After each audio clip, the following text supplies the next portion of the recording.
반갑습니다, 여러분. 우리 11월 1일 새벽 기도 하나님 앞에 나아가길 원합니다. 새로운 매일 성경 11월 달, 12월 달로 함께 묵상합니다. 이번 달에는 디모데 전 후서를 시작으로 계속 묵상해 나가는데 하나님의 은혜와 사랑이 우리와 함께 하시길 원합니다. 디모데 전서 1장 1절부터 11절까지 바른 교훈과 다른 교훈이란 제목으로 말씀 나누겠습니다. 디모데 전서는 우리가 익히 알다시피 사도 바울이 아들처럼 여기는 디모데를 향하여서 어떻게 살아가야 될지, 어떻게 목회를 해야 될지에 대해서, 어떻게 하나님의 뜻 가운데 나아가야 할지에 대해서 기록된 성경입니다. 기록된 편지이죠. 1절, 2절을 통해서 바울의 마음을 한번 느껴보기 원합니다. 우리 구주 하나님과 우리의 소망이신 그리스도 예수의 명령을 따라 그리스도 예수의 사도된 바울은 믿음 안에서 참 아들 된 디모데에게 편지하노니 하나님 아버지와 그리스도 예수 우리 주로부터 은혜와 긍휼과 평강이 내게 있을지어다. 사랑하는 마음을 담아 바울은 한자 한자 귀하게 꾹꾹 눌러 담아 편지를 쓰고 있습니다. 근데 이 바울이 편지를 쓰는데 약간 주의할 점에 대해서 얘기를 하면서 요즘에 일어나고 있는 현상들에 대해서 이야기를 하고 있습니다. 3 절, 7 절입니다. "내가 마게도냐로 갈 때에 너를 권하여 에베소에 머물라 한 것은 어떤 사람들을 명하여 다른 교훈을 가르치지 말며 신화와 끝없는 족보에 몰두하지 말게 하려 함이라. 이런 것은 믿음 안에 있는 하나님의 경륜을 이름보다 도리어 변론을 내는 것이라. 이 교훈의 목적은 청결한 마음과 선한 양심과 거짓 없는 믿음에서 나오는 사랑이거늘 사람들이 이에서 벗어나 헛된 말에 빠져 율법의 선생이 되려 하나 자기가 말하는 것이나 자기가 확정하는 것도 깨닫지 못하는도다."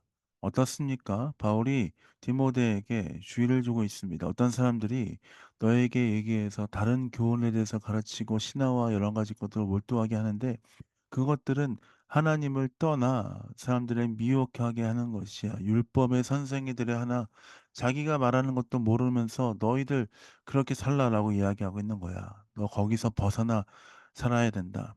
청결한 마음과 선한 양심과 거짓 없는 믿음에서 나오는 사랑을 가지고 너희가 살아야 된다."라고 이야기합니다. 그러면서 바울이 그것이 왜 틀렸는지에 대해서 8 절부터 11 절까지 말씀을 통해서 설명해 주고 있습니다. "그러나 율법은 사람이 그것을 적절하게만 쓰면 선한 것임을 우리는 아노라.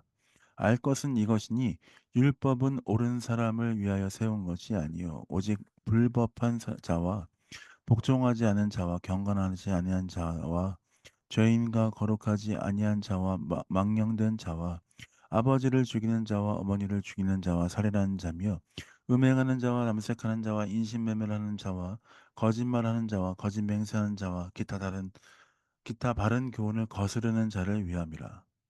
이 교훈은 내게 맡긴 바 복되신 하나님의 영광의 복음을 따름이니라." 사람들이 얘기할 때 율법에 대해서 율법이 이렇게 저렇다 너무나 복잡하게 얘기하지만 하나님께서 말씀하시는 율법의 중점 교훈은 무엇이냐? 이 율법을 통해서 우리가 죄인임을 깨닫고 하나님께 돌아오는 것, 죄인과 거룩하지 않은 사람, 우리의 마음들을 돌이켜 주께 나오는 것, 하나님의 교훈이 무엇인지 깨닫는 것, 그것이 하나님이 주신 율법의 좋은 용도라고 하는 것이죠. 사람들이 율법에 대해서 "이건 너무 복잡합니다. 이거 너무 어렵습니다.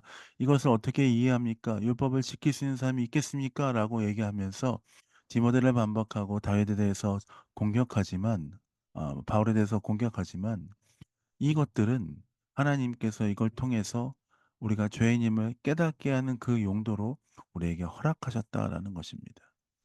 우리가 하나님의 말씀을 배우고 공부할 때 묵상할 때마다 종종 듣는 이야기가 있습니다.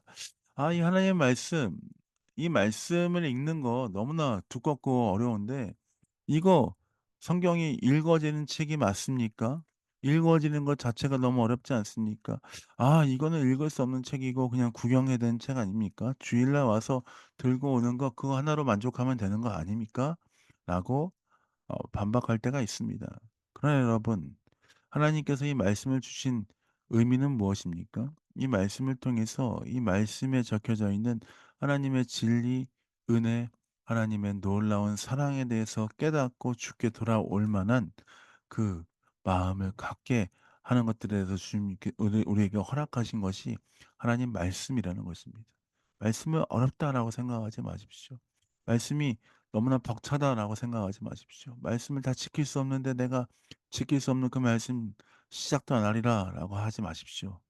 하나님께서 이 말씀을 우리에게 깨닫게 하실 뿐만 아니라 우리가 이 말씀이 어떻게 읽어져야 될지 어떻게 깨달아야 될지 모르지만 성령께서 우리로 하여금 하나님의 말씀, 하나님의 감동으로 된 그 하나님의 말씀을 깨닫게 하심으로 주님께 더 가까이 가게 하실 줄 믿습니다. 주님을 기대하면서 하나님의 말씀을 읽어가고 하나님 우리에게 주신 계명들을 지켜가며 그 뜻 가운데 걸어가며 하나님의 은혜 가운데 살아가신 여러분 되시길 예수님의 이름으로 축복드립니다. 자, 기도하고 새벽 기도 마무리하도록 하겠습니다. 기도하겠습니다. 사랑해 주님, 그렇습니다. 하나님의 말씀, 하나님의 율법, 하나님의 계명을 읽을 때마다 그 말씀을 통해 우리의 마음을 돌아보게 하시고 하나님께 더 가까이 가는 인생 될 수 있도록 아버지 붙들어 주시고 함께하여 주옵소서. 주와 동행할 뿐만 아니라 주와 함께 승리하는 인생 되게 하여 주옵소서. 감사와 찬양을 주 앞에 드립니다. 예수님 이름으로 축복하며 기도합니다. 아멘. 사랑합니다. 축복합니다. 주와 동행하시며 승리하시는 게 하루 되시고요. 주일날 또 뵙도록 하겠습니다. 사랑합니다. 축복합니다.